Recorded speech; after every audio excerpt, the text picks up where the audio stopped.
ભાવનગરમાં પાલીતાણા પંથકના 5 ગામને જોડતો માર્ગ છેલ્લા 5 વર્ષથી બિસ્માર હાલતમાં હોવાથી લોકો રોષે ભરાયા। ધારાસભ્ય ભીખાભાઈ બારૈયા તેમજ તંત્રને અનેકવાર રજૂઆત કરી છતાં પણ રોડનું સમારકામ નથી કરાયું અને નવો રોડ બનતો જ નથી, જેના કારણે 5 ગામના લોકો પરેશાન છે। અહીંયા ઘણીવાર અકસ્માત પણ થયા છે, ત્યારે તંત્ર જાણે કે કોઈ મોટા અકસ્માતની રાહ જોતું હોય તેવું લાગી રહ્યું છે। આ મામલે 5 ગામના લોકોએ તંત્રને 5 દિવસની અંદર નક્કર પગલાં ભરવાની માંગ કરી છે અને જો કોઈ પગલાં નહીં ભરાય તો આવનાર 3 તારીખે ઉગ્ર આંદોલન અને ઉપવાસ કરવાની પણ ચીમકી ઉચ્ચારવામાં આવી છે। એક તરફ રાજ્ય સરકાર સ્માર્ટ વિલેજના દાવાઓ કરી રહ્યું છે, પરંતુ આ દાવાઓની વચ્ચે ભાવનગર જિલ્લાનું પાલીતાણા પંથકના જે ગ્રામ્ય વિસ્તારો છે તે પછાત થઈ ગયા હોય તેવું ચોક્કસ અહીંયા લાગી રહ્યું છે। સીધા દ્રશ્યો બતાડવાના પ્રયત્નો કરી રહ્યા છીએ। આ છે ભાવનગર જિલ્લાના રોલ મોડેલ કહી શકાય એવા સ્માર્ટ વિલેજના રોડ રસ્તા। ચોક્કસથી કેમ કે આ રસ્તાઓ છે તે રસ્તાઓની હાલત મગરના પીઠ સમાન જોવા મળી રહી છે। રોડમાં ખાડા કે ખાડામાં રોડ તે જાણવું મુશ્કેલ બન્યું છે।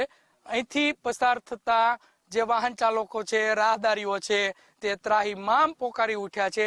પાલીતાણા પંથકમાં રોડ રસ્તાને લઈને સ્થિતિની વાત કરીએ તો ગંડુ રાજા અને કહી શકાય કે અંધેરી નગરી ગંડુ રાજા જેવી સ્થિતિનું નિર્માણ અહીંયા આગળ જોવા મળી રહ્યું છે। જોઈ શકાય છે આ સ્થિતિ અહીંયા થવા પામી છે, પરંતુ નિંબર તંત્ર એક પણ પ્રકારે સામું નથી જોઈ રહ્યું। આપણી સાથે સ્થાનિકો છે, ગામના સરપંચ છે, એમની સાથે સીધો સંવાદ કરીશું। શું કહેવું છે એમનું? શું નામ છે તમારું? ચાવડા અરવિંદભાઈ લાલજીભાઈ। અરવિંદભાઈ, તમે સરપંચ છો, કોઈ રજૂઆત કરેલી આ મામલે? હા, પહેલો જ વર્ષે જયારે હું ચૂંટાઈને આવ્યો ને ત્યારે જ મેં રજૂઆત કરેલી છે મામલતદારમાં, કલેક્ટરમાં, પણ હજી સુધી કોઈ પણ એનો નિર્ણય આવ્યો નથી અને કોઈ પણ મને પણ જવાબ આપ્યો નથી। આ વેદના છે તે સરપંચ કહી રહ્યા છે, ગ્રામજનો છે, તમે શું કહેશો? આ રસ્તાને લઈને કેવી હાલાકી પડી રહી છે?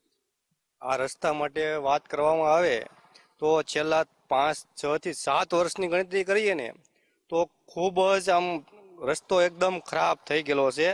ફક્ત આ રસ્તો ખાલી સાયકલ, 2 વ્હીલ કે ગાડી માટે જ તે આ રસ્તો ખરાબ નથી, પણ અમારા ગામના ઘણા બધા એવા યુવાનો છે કે જે ભરતી માટે તૈયારી કરે છે અને સવારમાં એમ કે રનિંગ કરે છે, એ રનિંગ કરવામાં પણ તેને તકલીફ પડે છે। પાલીતાણાના ધારાસભ્યનું ઘર પણ અહીંયા નજીકમાં છે। આ રસ્તાની હાલત આવી ખરાબ છે, કઈ રીતના જોવો છો અને માંગ શું છે?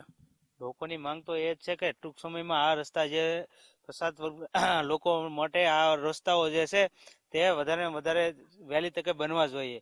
પાલીતાણાના ધારાસભ્યશ્રી છે તે વારંવાર અહીંથી નીકળતા હોય છે। છેલ્લા 5-7 વર્ષથી લોકો અતિશય પરેશાન થઈ રહ્યા છે।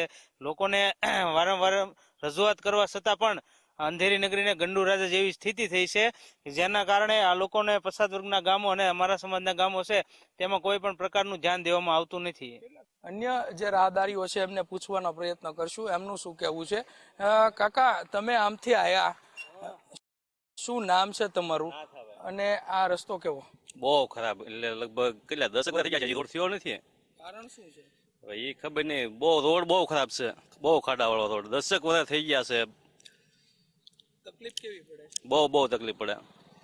ચોક્કસથી જે રાહદારીઓ છે તે પણ ત્રાહિમામ છે, તે પોકારી ઉઠ્યા છે। આ રસ્તાના કારણે અહીંથી પસાર થવું એટલે મગરની પીઠ સમાન આ રસ્તા ઉપરથી પસાર થવું તેવી અનુભૂતિ છે તે ગ્રામજનોને થઈ રહી છે, પરંતુ નિંબર તંત્ર જાણે કે ઊંઘતું હોય તે સ્પષ્ટપણે લાગી રહ્યું છે। કેમેરા પર્સન વિજય જાદવની સાથે કુણાલ બારડ, ગુજરાત ફર્સ્ટ, ભાદાવા પીપળી।